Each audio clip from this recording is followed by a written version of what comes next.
Hi guys, and welcome to my review of the DJI Mavic Air 2. I picked this guy up from Best Buy about 2 months ago after selling my Phantom 4 and have been using it pretty much non-stop. I've amassed about 10 hours of flight time on it and figured now would be a fantastic time to make a review on it. In this video I'm going to be talk about things I like about it, what I don't like about it, and why I think this might be the best prosumer level drone of 2021. To kick things off, we'll begin with the camera, offering video resolutions from 1080p up to 4K with 24, 25, 30, 48, 50, and 60 FPS in between. I feel the 4K 60 is a huge selling point of this drone and allows you to get awesome half-speed videos that still look smooth. Another key selling point of this camera is the 4K Ultra HD HDR ability. HDR, or High Dynamic Range, takes the best of the colors of an image and imports them into the video, so you're able to get very nice looking shots without having to color correct them. I find this HDR mode is what I gravitate to when I just want to go out and fly and not have to worry about color correcting in my editing software or worrying about manually adjusting the camera settings. I find these HDR shots, unless you're a professional cinematographer, will be very adequate and very appealing to the average person. The 1/2 inch sensor does plenty good to capture both the darks and the lights of an image. However, you do need to know 1/2 inch versus a full 1 inch sensor. You are going to see some differences, and that is one drawback to this guy. However, most 1 inch sensor drones are well above the 1,000 point price range, and so being for $800, this guy is a steal. The last thing to note about the video part of this camera is the ability to zoom up to 4 times in 1080p. This allows you to still get nice looking footage if you have to stay far away from your object for some reason, whether it be airspace, a road, or some other force that prevents you from flying over it. In regards to flight time, DJI rates this up to 32 minutes. However, with real-world testing, I noticed I was getting anywhere from 26 to 27 minutes. Still very adequate and acceptable for a drone of this price range. New to the Mavic series, the Mavic Air 2 uses a technology called Ocusync 2.0. DJI rates this as a live view quality of 720p, 30 frames per second, up to 10 kilometers away. Although I've never pushed this guy nearly that far, I have noticed flying behind trees, small buildings, and many other things that would traditionally cause interference has no effect on this drone, so you can truly focus on what you're filming without having to worry about your video signal cutting in and out. Ocusync 2.0 really is a good technology. Another neat thing to note about this drone is the 3 different flight modes. Looking here at the controller, you see we have normal, tripod, and sport, all 3 different levels of speed.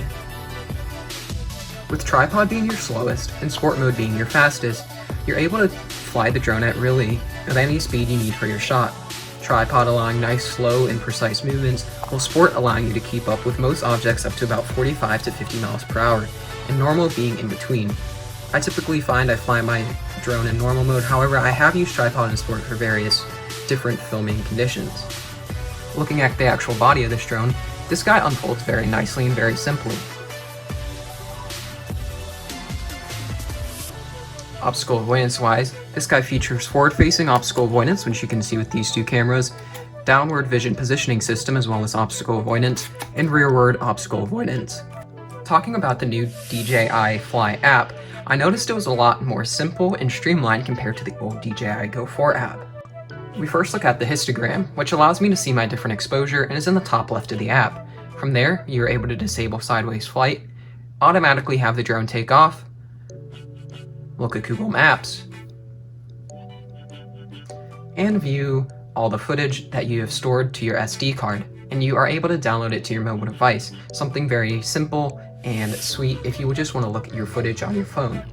Lastly, we can see all our different camera, quick shot videos, and hyperlapse modes, and our safety, control, camera, transmission, and about tabs. Some other features the DJI Fly App offers is the ability to do a droney, a rocket, a circle, or helix shot, all with a variety of different ways the drone will automatically fly to produce footage. Talking about hyperlapses, I found the 4 different modes the drone offers all work well.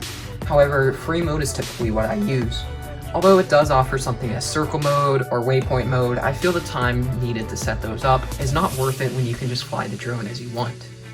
Taking the hyperlapses is very simple and will oftentimes produce very nice looking footage. However, it can be bouncy at times, but with some zooming in and some video stabilization, they look very nice. With the Mavic Air 2, it also introduces Active Track 3.0, and in my experience, it does work very well.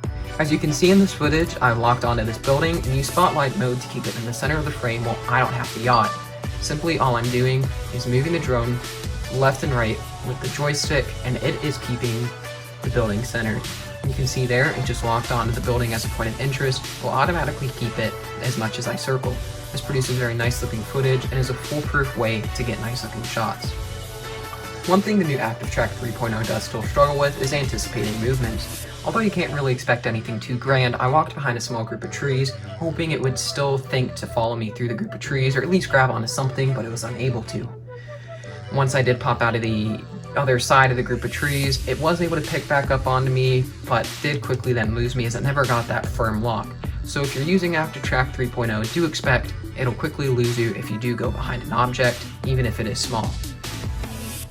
Now that we've finished up talking about the tech specs of the drone, the app, and all the things it can do, I just want to talk about my opinion on the aircraft. The first thing I want to touch on opinion-wise is why I think the Fly More combo is definitely worth it. For the extra $150, you get a DJI branded carrying case, 2 additional batteries, a set of ND filters which features ND 16, 64, and 256, as well as this charger which allows you to plug a battery into and then shoot a USB cable from it into either a phone or iPad. And now for some things I dislike about the drone. Number 1, the color. Although the matte light gray is very attractive to look at, it easily blends in with the cloudy sky. And as you're supposed to maintain line of sight with your drone all times, the bright orange offered on something like an Autel Evo is much easier to see in a cloudy sky. Secondly, although small, I feel the joysticks on the remote are a little underwhelming. Compared to something like my old Phantom 4, I found it hard to get precise shots. Although tripod mode very much makes up for this, I found I had forgotten to switch into tripod mode and therefore ruin a shot.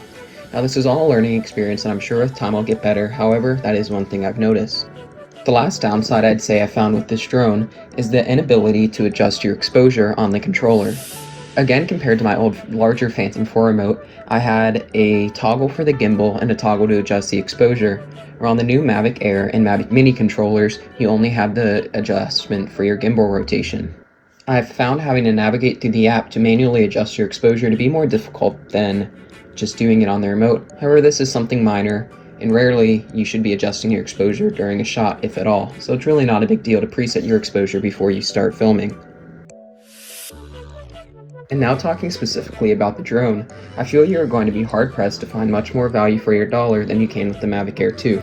And for that reason alone, I feel the Mavic Air 2 is one of the best drones out there in 2021. The material the shell of the drone is made out of does not feel cheap or plasticky. That's one of the things that I've heard as a common complaint with the Mavic Mini. Feeling the Mavic Air 2, it has a nice smooth feel and the arms almost seem to click and lock into place, so when you're flying I have full confidence that they're not going anywhere.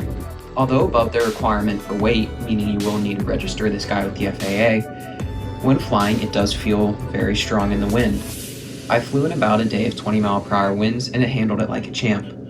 DJI rates the wind resistance of the Mavic Air 2 as level 5, or up to 10.5 meters a second, which equates to about 23.5 miles per hour.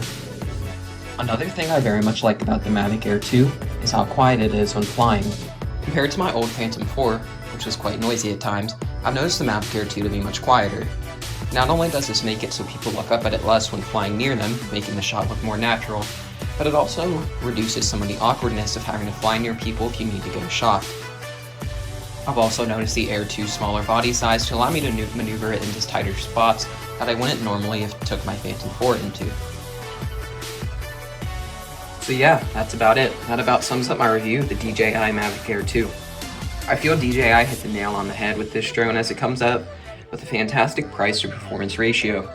Not only do you get a camera that's able to shoot both HDR and 60 frames per second in 4K, you also get something that's reliable, small, and easy to use. Although the Mavic Air 2 might not quite offer the performance as something like the Mavic 2 Pro, which is nearly double the price, I feel you're going to be hard-pressed to find much better performing of a drone for this price. So yeah, I'd like to thank you guys all for watching again, and let me know what you think of this guy down in the comments below. Thanks.